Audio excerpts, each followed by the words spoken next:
Hello, 365 Brothers listeners, or should I say surprise? As you know, season 3 starts July 5th. But in between, I wanted to share with you 5 episodes. You may know that June is LGBTQ Pride Month. And so I have 5 brothers. Their episodes will air each day this week, Monday through Friday. And they are gentlemen who self-identify as gay or bisexual. Our regular season starts on July 5th. And I want to let you know, I'm so excited about the first episode for season 3 as well. I get to interview Tio Hardiman. Now, maybe you don't know the name, maybe you don't recognize it, but he started a group called the Violence Interrupters. And what they do is they help prevent gang violence by performing mediations when stuff's about to jump off. And not only are they preventing violence, possible deaths or homicides, they're also preventing brothers from ending up in the penitentiary. Frontline did a documentary on them, and so you'll find a link to a little bit more about Tio Hardiman in the show notes. Make sure you tune in July 5th for our interview with Tio Hardiman.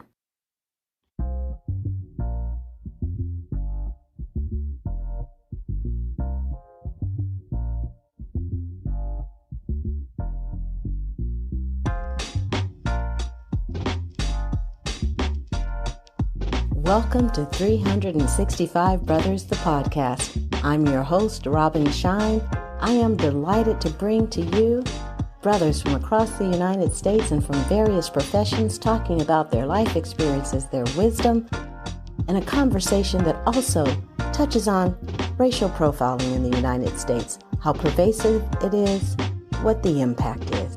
And remember, you can follow us on Instagram at 365 Brothers.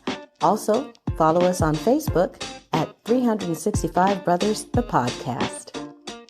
If this is your first time listening to a 365 Brothers episode, make sure you subscribe because you do not want to miss one brother's wisdom, one brother's experience, and their perspective on life in the United States. Today, we are speaking with a gentleman who is originally from Elkhart, Indiana. He currently resides in West Hollywood, California. He is a creative director working in the fashion and wardrobe industries. We are speaking with Janoffrey Clark. Welcome, Janoffrey. Thank you. Before we go into the questions, is there anything you'd like to share with the listeners to help them get to know you better? Elkhart, Indiana is the city with a heart. So when you drive through to downtown Indiana, there's a huge heart on the main strip of the little small city that I was born in. I was raised with a boatload of love. So I am full of love. I share it freely. I give it freely because there's enough of it to go around. Fantastic. Well, with that, let's dive in. What is your favorite song or movie, either now or all time? My favorite song would probably be Music Soul Child, Just Friends. Why would that be one of my favorite songs? Because it reminds me of a time in my life where I was hanging out with someone and we were just friends. And all of the lyrics of that song, I actually experienced with this person. And after time went on, we became a couple, which lasted 12 years of my life. So the Just Friends, Music Soul Child would probably be one of my favorite songs. I love that. I hear you being very complete with the evolution of relationships. Yeah, I got introduced to relationships coming out, as a young Black gay brother at age 21 to my family. I came out because this person, it was so interesting. Someone introduced me to him because they worked together. And while we were hanging out as friends at that time, that was my experimentation with, marijuana. And I was just like, oh, okay. And that was something he did. It was something cool for him. But our first meetings, it was there. The attraction was there. There was connection. And I swear everything that we had in that first conversation of meeting that night, we laid on a balcony and created what we both wanted. I want to be a real estate agent. Oh, I want to be a photographer. I want to drive BMWs. Like all of these things that were in that conversation happened in the 12 years that we were to get together. But the song talks about just being friends because he and I hung out for a year before anything went down that road. And I always wanted more. So I was just kind of waiting for him to figure out that he would say, ooh, he's hot. I'll be like, he's not as gorgeous as you, you know? So I was always still in the friend zone, but not wanting to be in the friend zone. So this song definitely speaks to all of that. So that's what that song reminds me of. And that's probably why it's one of my favorite songs, because it was my introduction into relationships. So yes, your statement is definitely ringing true. All right. What is a favorite childhood memory? One of my favorite childhood memories is meeting my siblings. I grew up as an only child. My mom only had me. And I have a lot of cousins and a lot of family members, you know, because my aunties, they all had 2, 3 children each. My grandmother had 7 daughters. And so there were a lot of grandkids around. And I'm the 3rd oldest of my generation. I didn't have any siblings. So my cousins kind of took place as my siblings, my brothers and sisters. But when I met my siblings at age 16, to not only meet them, but to see that they looked like me. And growing up as an only child was pretty phenomenal. All I wanted to do was be with them all day, every day. Like it was like, there were times where I just found myself staring at them. And my brother, Dwayne, we were in a bar. Our dad is a DJ. My dad he loves music. Dad was DJing at a bar one night, and we're just standing there at the bar having a drink. And he says to me, I was like, why are you staring at me? He's like, man, I thought I was never going to get to meet you. Like we knew that we existed out there, but we didn't know that we were going to meet each other. Wow. So that's really cool. Yeah. So to meet my siblings definitely would be the answer to, you know. Now, did you say, and I don't think I missed it, what was it that brought about this meeting? What were the circumstances? Not meeting my dad till I was 16. And meeting my dad at 16 is when I met my siblings, because those are all his children we have different mothers. I was 16, so Haley, my little sister, she was like 2. And my brother TR was 10, and my brother Dwayne was probably 11 or 12 or something like that at that time. That's awesome. Let's talk about accomplishments. I asked this question in 2 parts. First, an accomplishment that means the most to you personally, and then an accomplishment that when you share it, it's the one that gets the most, oh, or wow. So let's start with the first. Which accomplishment means the most to you personally? The one that I would say means the most to me personally is deciding to go back to college full time at age 40 and living in housing with 18-year-olds and literally having the college experience full blown, not like I got an apartment and I'm going to school part-time and working full-time. Like I literally worked part-time on the weekends only at Zara, and I went to school full-time. And that experience, you know, my mentor at the time, he was like, I just want to make sure I understand, like, why again are you in college? Exactly. I know. I'm like, really? Yeah, okay. And now you tell me the age again, because I thought I heard you, but I don't. Yeah, 40. I was 40. So what was it about the college experience that I'm just wrapping my head around this. Yes. I remember being in the dorms. Like I spent my first 3 years of college in the dorms, and it was awesome. Like I loved it. But would I do it again? No. So what was it that made you want to do that whole experience? Robin, when I graduated from high school, prior to graduating from high school, you go to visit some colleges that you're interested in, and you kind of determine, maybe what you're going to go to school for, and then you apply for financial aid. We went and we visited Vincennes, Indiana College. One of the things that Vincennes was known for was printing and graphics.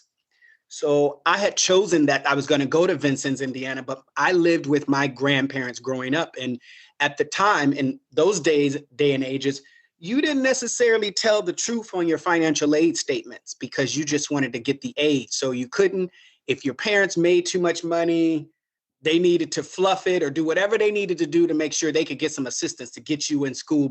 Mm-hmm. And my counselors and people at that time, there wasn't a large support system around how do you fill out these financial aid papers? And so even after choosing the school, going down and seeing what the rooms look like and excited, knowing what I'm going to go to college for, I didn't get financial aid. And I didn't have any scholarships or anything. I was a BC student.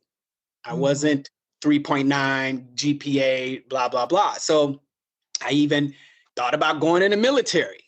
And that time, it's like good benefits. That was just the conversation we were in. And that didn't work out. And thank gosh, because that's not what I was supposed to be doing anyway. But long story short is all my friends went to school without me. And instead of going to college right out of high school, I moved to Washington, D.C., because that's where my mother has always resided. So my mother at 18 was pregnant with me and had me because my grandmother told her, you're going to do what it takes to lay up and have children. You're going to have it. And so she was scared because she wanted to go to college and do her thing. And she was pregnant with me. So my grandmother ended up being my mother and my grandfather was my dad. They raised me from age 3 up until I was 18. And then that's when I moved to DC at 18 to build a relationship with my mother, who all my life never had a child around. So imagine not knowing me. She would visit Indiana, holidays and Thanksgiving and stuff, but really didn't really know my mother, know my mother.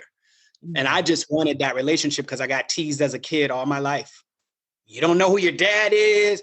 I got teased about being the blackest kid in school, the littlest kid in school, and having big teeth.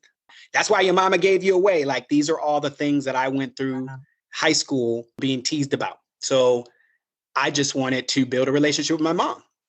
Moved in with my mom, and that's how we started to get to know each other and found out we are very different in a lot of ways. So that's the reason why I went to college at age 40. Because when I got to DC, like 1995, I went to a tech school called Test Computer Electronics for computer applications. So I didn't really have the college experience.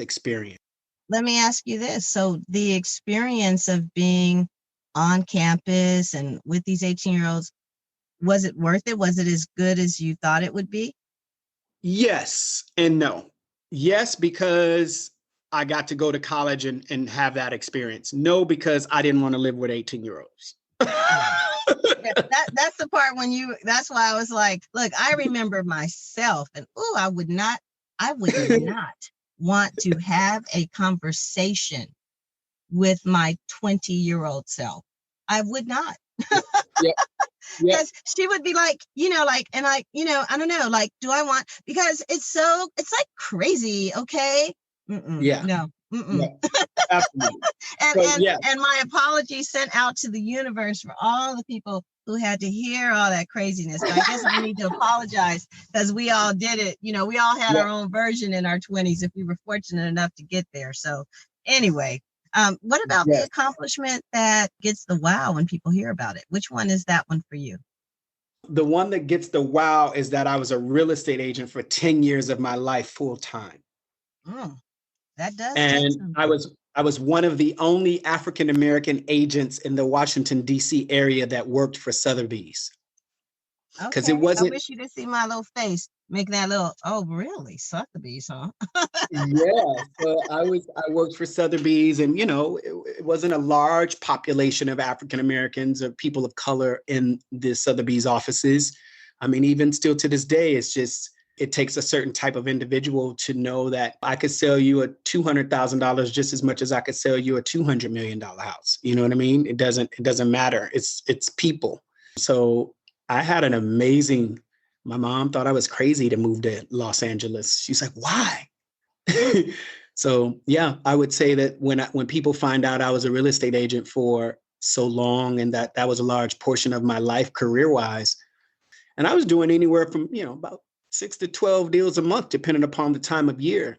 My mom was my last real estate transaction. The house that my mother currently lives in, we had built, and I was her agent.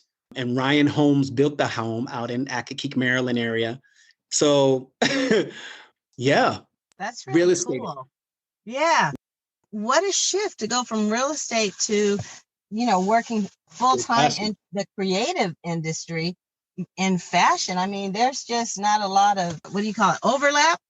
Actually, I can get the overlap in terms of working with people, like that skill. And if you're selling, 6+ homes a month, like you have fine-tuned your ability to hear clearly, listen carefully, and to speak into what is needed and wanted in that moment. So I guess I do get it. But what the only part that's missing is, had you always had an interest in fashion? Yes. I was always the kid in high school that wore things that nobody really understood, because my grandmother, she bought me nice things, but I didn't have 6 pair of Jordans. I didn't always get the brand new Jordan that came out, because that was like the thing to do, I wore really cool or dope things, but they weren't necessarily name brands. It was just my expression. So always been interested in fashion, always been a part of who I was as my own personal presentation. And my grandmother always instilled in me, don't have on holey socks. Don't wear holey underwear. You might end up in an ambulance. That's not a good look. Make sure you're hearing that too. Put some Vaseline on your face. You have dark skin. You should not be ashy. These are just the basics of me giving a care about my personal presentation. And she always dressed me in big bow ties and blazers. Even when I was in elementary, I was the kid who had on, maybe not fully suited, but I was suited. My mom and them tease me when you see the photos on my grandmother's wall right now. It's like, she still has those photos on her wall. There was one picture day, I had braces and big old bow tie, tweed jacket, big jury curl, nice and picked out. That was me. Oh man. Oof, you taking me back now. Jerry curls. Man, when was the last time I heard? Everybody had a little carefree curl in their bathroom. Look, did they have something called a California curl? Maybe it was a carefree. I don't know. I know I had one for a while, whatever it was. It was the yellow bottle with the red writing on it. I just remember being carefree curl. That's what I remember. But yes, I would say that was one of those moments in my life as well. Okay. Well, let's talk about words. What's a favorite quote, saying, metaphor, or book, and why? One of my favorite quotes is, if you're nervous about the move, it's the right move. If you're nervous about the move, it's the right move. Like, if it doesn't make me nervous to do it, it's probably not going to yield me the satisfaction or happiness that I'm looking for by taking it on. Like moving to Los Angeles. I didn't know what I was going to do for work. My mom's settlement gave me a $10,000 check. That's the kind of money I moved here with, but I had no job. So I came here nervous. It's LA, so it's expensive to live here. $10,000 don't take you very far, especially when you got to pay rent and, live off of that. So I was nervous. And here I am 11 years later on the phone with you. Yeah. Fully engulfed in the purpose and passion of why I'm on this earth. So I would say if you're not nervous about the move, it's not the right move. And then the other quote that I love the most is, do it because it brings you happiness. Do it because you love it. The money will come. And what I really hear is, it's so easy to be comfortable in life, but when you're really up to something, there's a stretch. And if you're not stretching, you're not growing. And if you're not growing, what on earth are you doing? That's right. Absolutely. I actually own a book called Do What You Love, The Money Will Follow. Oh, okay. Who is that by? I don't even know. I can still see the colors. It's kind of pastel. I can see it right now. And it's true. It really is true. It may not come exactly when you say, I need you on the 4th of May. Right. I need you, matter of fact, I need you on the 28th or the 29th so I can pay that rent. Right. You got, you've got to be willing to put that time in, but it does. And those are the people who are the happiest. That's what sold me on it. Yeah. Good stuff. Is there a person, moment, conversation, or event that stands out either as changing the trajectory of your life or had a significant impact on your life? Yes. 2012, I was introduced to the Landmark Forum, and I got lit up and inspired about not living in my past and being fully expressed in what my future looked like. So I started living into my future and putting all the things that would normally hold someone back, like not meeting my dad and not having a relationship with my mom and all of those things behind me. And to answer your question, it was the conversation on Friday evening in the Landmark Forum. I called my mom, and she knew I was going to be taking this course. It was for the weekend, Friday, Saturday, Sunday, and then you complete it on Tuesday. I called her on Friday, and it was having completion conversations with people. And one of the things, as I mentioned earlier, is my mom and I were very different people because I wasn't around her all my life. So the way she does things, the way I do things, I was raised with a lot more embracing of others than my mother. She grew up in, she's in DC. So calling my mom that day, and literally, I'm getting goosebumps just saying this. Just calling my mom that day and acknowledging her for the choices that she did make for my life. She wasn't always there, but she was there. She was in the background, but my grandmother did a great job.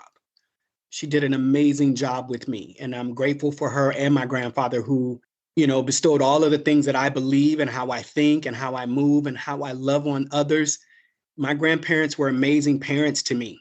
And I just wanted my mom to know, like, even though, our relationship wasn't great at that time, that was the start of the relationship I now have with her. I can't get rid of her now, child. Like, I can't go out. Like, she just called me a few minutes ago. She said, I just got my nails like, and I make it known that I love my mother, and I show her in my actions how much I love and care about her. And I love on her immensely because you only get one.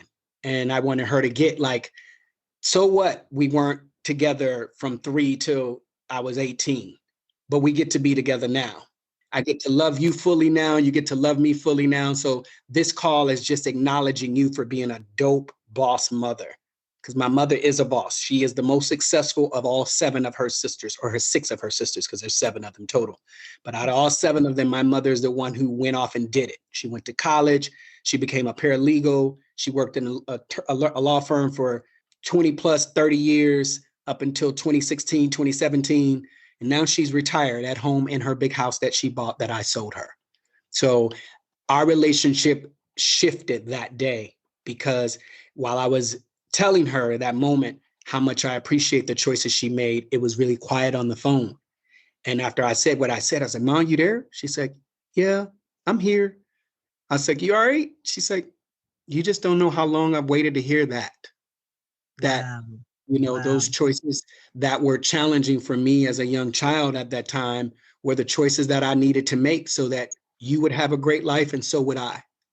And I'm grateful for your grandmother for taking you under her wing and giving you the man and the know-how to move through life the way that you do. So that changed our relationship that day. That was in October of 2012. That would be the impactful conversation. I so love that, in particular, when you said that she was glad that she made those choices so that you could have a life a good life, Yeah. and so that she could have a good life. I Yep. love that acknowledgement of all of it. Um, Yes. Anyone who's a regular listener of this podcast will have heard me say on occasion that I've done a lot of personal development work, and I never say with whom, Mhm. but it was Landmark Worldwide. Yes. Landmarkworldwide.com. I did the Landmark Forum in 2008, and I have done Wow. nearly all their courses. Same here. Yeah. I became an introduction leader for Landmark. The impact was huge. Landmark was a big shift in who I got to be, not only for myself, but for others in my journey. I got so much from there. So I definitely, not that this is an advertisement for that, but if you're looking for a different on the court type of personal development experience, I would definitely recommend checking out Landmark. Well, Yeah.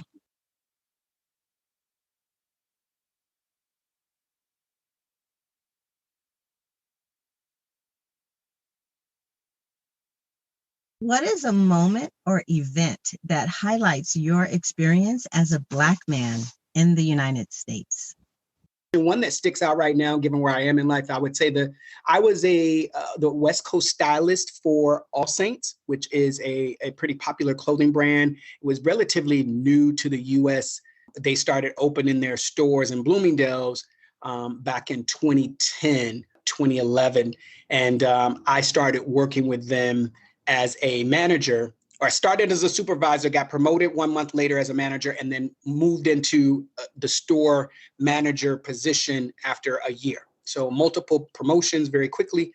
And after that happened, they wanted someone like myself who had the sales regimens or the strategic partnerships that I created by being there to be the West Coast stylist. And that just means I worked out of the flagship store here in LA on Robertson. And I was the person that when Katy Perry or Toni Braxton or anybody that was wearing the brand, if they came into the store, I would have to pull the blinds so the paparazzi wasn't taking her photos while I was assisting her get what she needed from the brand to wear to whatever event she was going to. Well, the person who was the store manager at that time was very intimidated by me, given my movement through the company, being a store manager to moving into the Robertson store, which made me look like I might have wanted her job, but I never wanted to be the store manager. I just wanted to do what I enjoyed. And so But to she answer had your that question, fear. Uh-huh. yes, she had that fear that, long story short, when I got over to the store, I had just completed the Landmark Forum and I got access to the power that I possess internally of doing what I was doing for a brand for myself. So I resigned. I had no job. I had no place that I was going. I didn't know where I was getting my next paycheck from. I just knew that I needed to leave. And I was leaving with a great client book. But being Black in her store and being who I was at that moment. And I say this because I was the top sales guy for a long period of time in the store. So my last 2 weeks of being in the company, I didn't receive the schedule from her. So I called the store. Hey, I didn't receive the schedule. She said, it's okay. Just come into the store and I'll give you the schedule when you get into the store. And I was like, what? Okay. So I go into the store. She fired me because I was due a commission check that she didn't want to pay me, or the company didn't want to pay me, because I had made so many sales up until the point that I was resigning. That's the reason why I resigned when I did.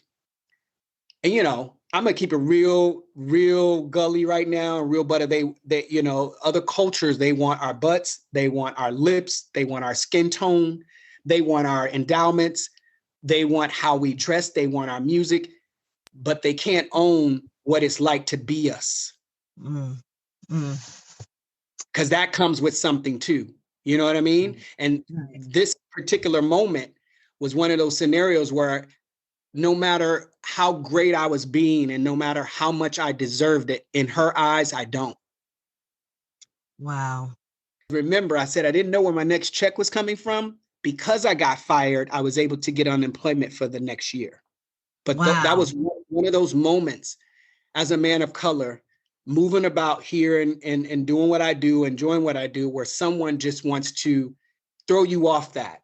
That's not what they see for you. Well, I do have to ask this. Is that something they do? Were they maybe afraid that you would take some of their clients?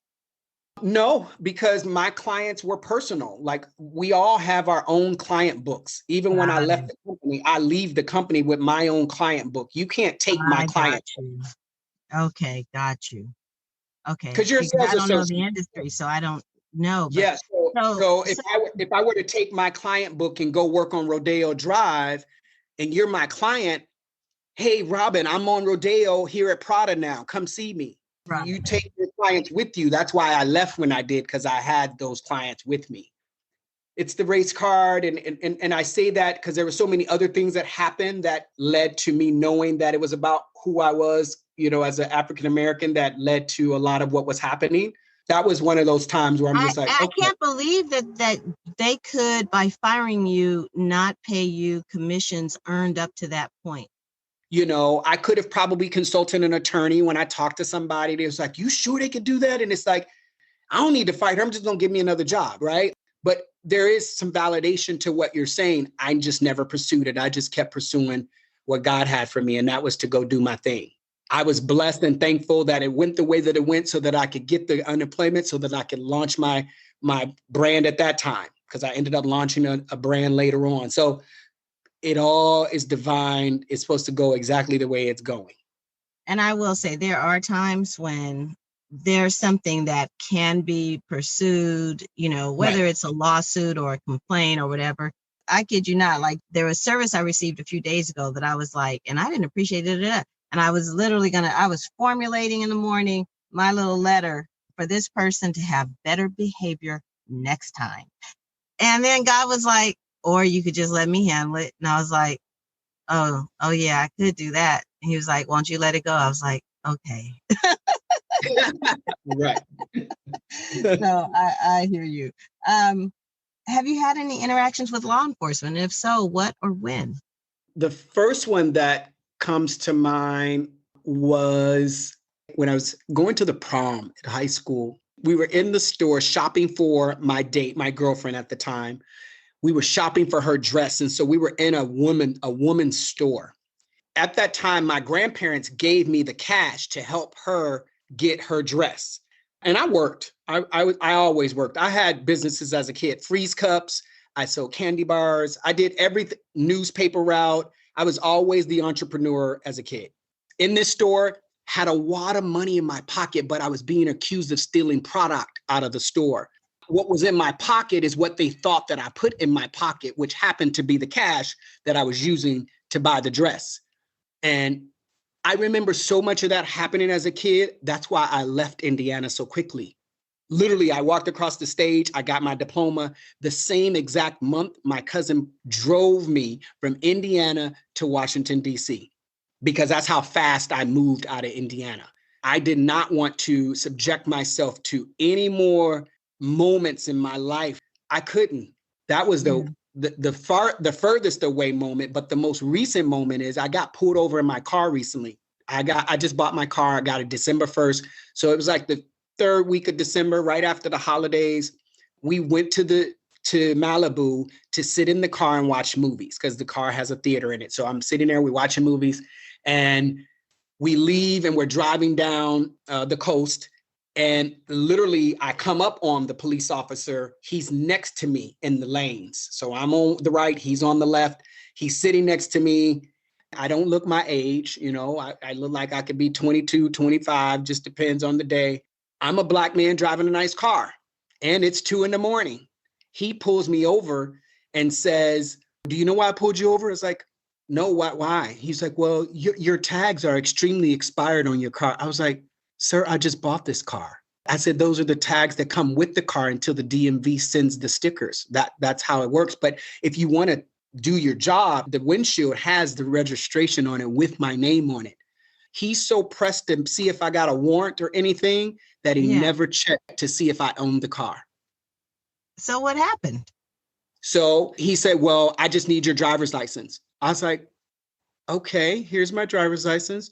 Do you have insurance? I was like, yes, sir, I just bought the car. Again, not willing to check that this is my car. Give him my driver's license. He said, if everything checks out okay, we're all good. And so he goes back, he comes back. I knew everything was okay, but he comes back to the car with my driver's license. He said, everything's all good. You guys take care. Have a good night. And it's like that's not okay. But literally when I'm driving down the street and a cop gets behind me, my heart would fall, especially during the times right now that we're experiencing. Like, it's just this whole, don't pick with me today. A couple weeks after that, I got pulled over again. Same situation. The cops comes up to the car. The one on the passenger side says to my friend who's in the car with me, turn it off. He's got his hand on his gun. I literally got my hands up. We're on the side of the street. He's like, turn it off. And he's yelling at the car because the windows are down. And I was like, it's electric. It's already off. I don't know what made him go there. So he comes up to the car. He's like, we saw you pull over and blah, blah. I was like, okay. He's like, sir, do you know your tags? I say, oh my gosh, this is how it goes. If I don't have paper tags, they give you the original tags that comes with the car until your DMV sends you your stickers. You drive around with the tags that came with the car. That's why they give you the registration to put on the window that says that this is legit car. They don't want to do their job, but they want me to act inside of a specific box of who I'm supposed to be, right? So he's like, is there any guns in the car? Is there any drugs in the car? And my friend is like, no, but he said, what's in the bag? It's his backpack with his clothes in it. What do you mean? I was like, here, bro, here's my driver's license. You can check. Go do what you need to do. I'm a good guy.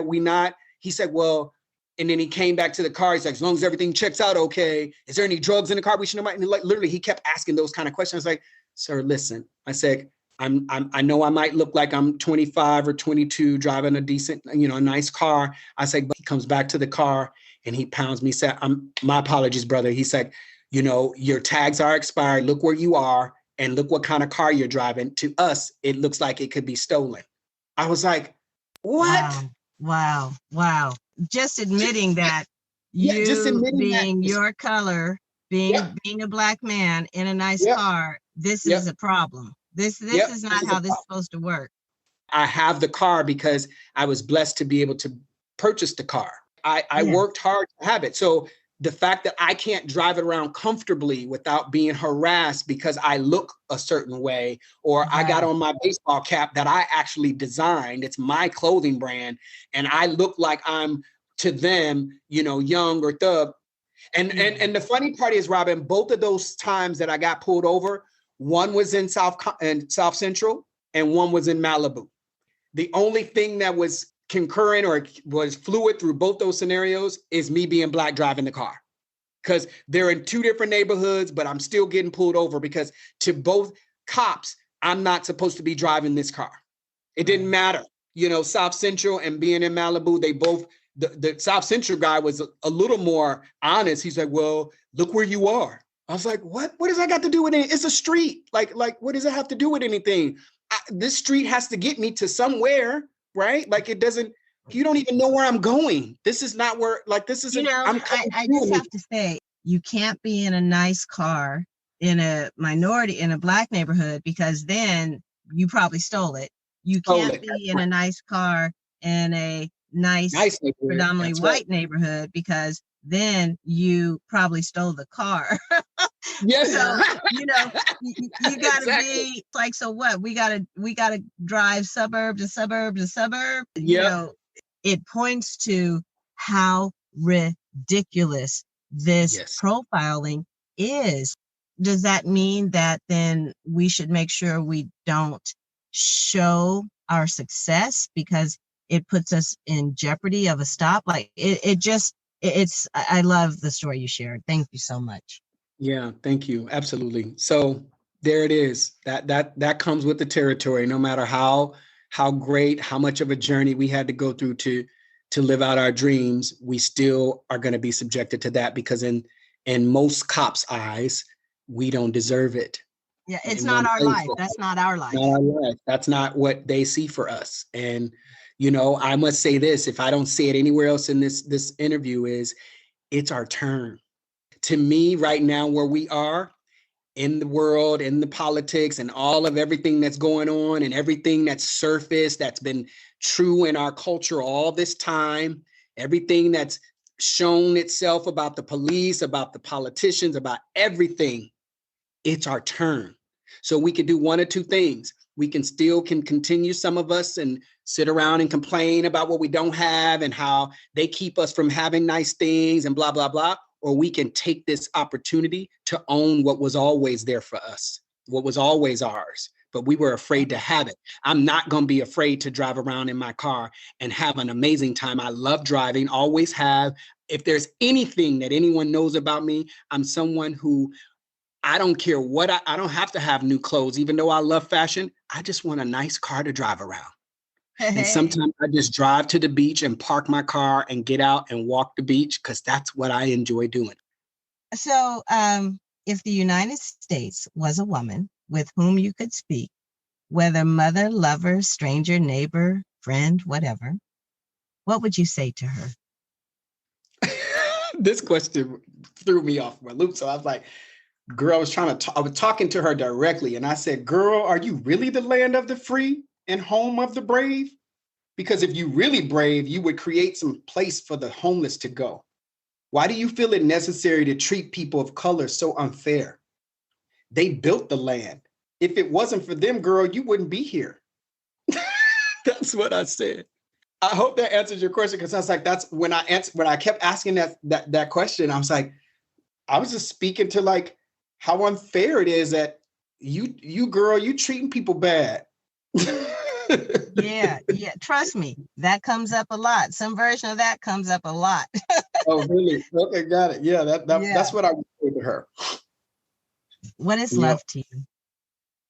Grandma, grandpa, to dream, being able to just have the mindset to take care of those that came before me. Meeting my dad at 16 is love for me. Having such an amazing relationship with him till this day is love for me. Well, if you don't mind, I'm actually going to also ask you a different question. I'm testing out questions for season 3. What is a moment for you that represents the experience of exquisite or of profound love? Something else you guys don't know about me, I'm a flight attendant, so that I do still have my flight benefits, and my mother and my father are both still on my flight benefits. And so that's just something that I do when I'm not designing, and I still have those benefits. So my mother, it was her birthday, and she's never been out of the country. And, you know, as I said in this interview, my mother and I's relationship has come from not even wanting to be around each other till we can't be apart. So it's her birthday. I flew her to Hawaii.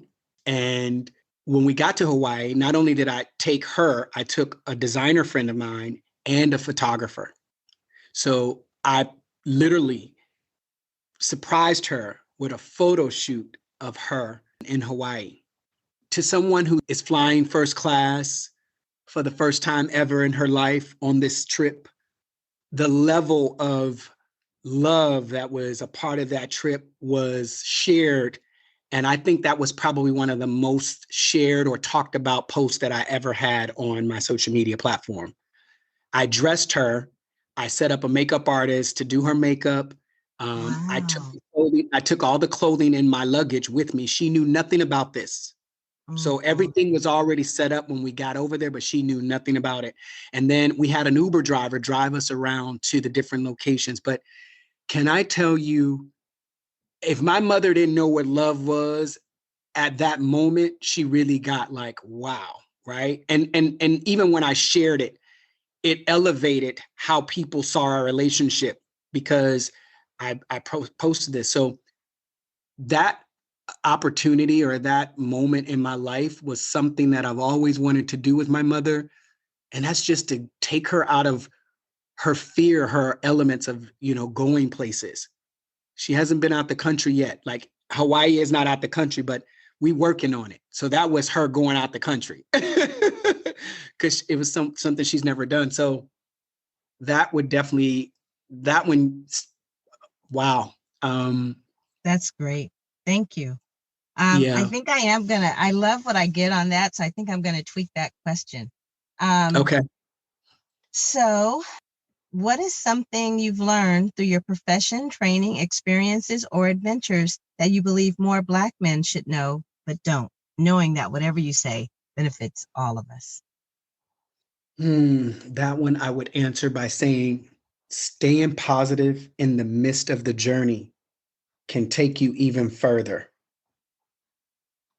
That thing you have inside you called you or I or me is your ticket to all you thought you wanted and things you didn't know you wanted. The bottom line is we as a culture, we are great, period. Even though they want all of what we look like, how we appear or occur to others, our lips, our hair, our buttocks, our skin tone, just remember to be you. It's your ticket.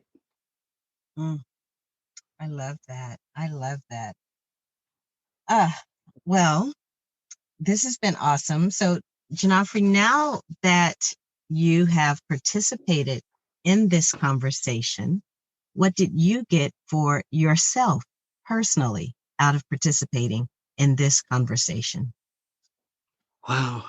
What I got the most right now out of doing this conversation is my commitment to the people that are coming behind me and my commitment to the culture or the person who I occur as to others. I'm a Black gay man who didn't meet his father till he was 16.